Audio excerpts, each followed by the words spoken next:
আমরা প্রতিদিন কম্পিউটার ব্যবহার করি, কিন্তু অনেকেই জানি না আমাদের এই ডিভাইসে দুই ধরনের স্টোরেজ থাকে, একটি এসএসডি এবং অন্যটি এইচডিডি।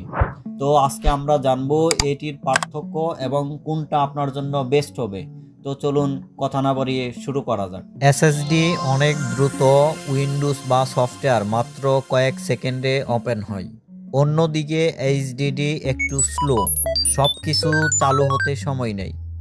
এক কথায় এসএসডি হলো এক্সপ্রেস ট্রেন, যা অনেক দ্রুত গতিতে পৌঁছায়, আর অন্যদিকে এইচডিডি হলো লোকাল ট্রেন, অর্থাৎ থেমে থেমে চলতে থাকে। এরপর আসা যাক টেকনোলজি অর্থাৎ প্রযুক্তি। এসএসডিতে কোনো ঘূর্ণায়মান পার্ট নেই, সব ডাটা থাকে চিপে, কিন্তু এইচডিডিতে থাকে গোলাকার ডিস্ক, যা সবসময় ঘুরতে থাকে।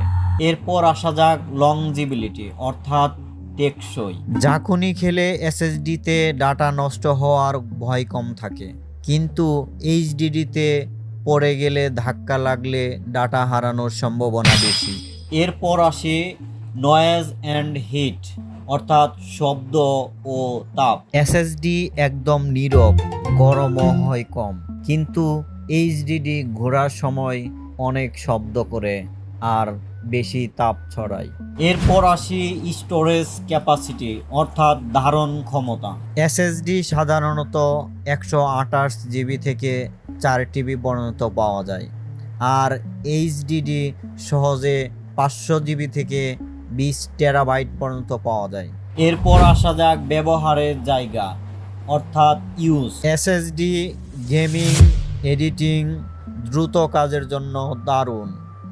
এইচডিডি মুভি, গান বা ডাটা ব্যাকআপ রাখতে পারফেক্ট। তাহলে আমরা সর্বোপরি যেটা বুঝলাম, যদি আপনার স্পিড দরকার হয় তাহলে এসএসডি বেছে নিন।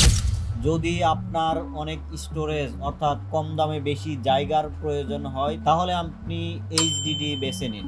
ভিডিওটি ভালো লাগলে লাইক দিন, আর টেক সম্পর্কিত ভিডিও পেতে, নতুন নতুন ভিডিও পেতে চ্যানেলটি সাবস্ক্রাইব করতে ভুলবেন না। Thank you.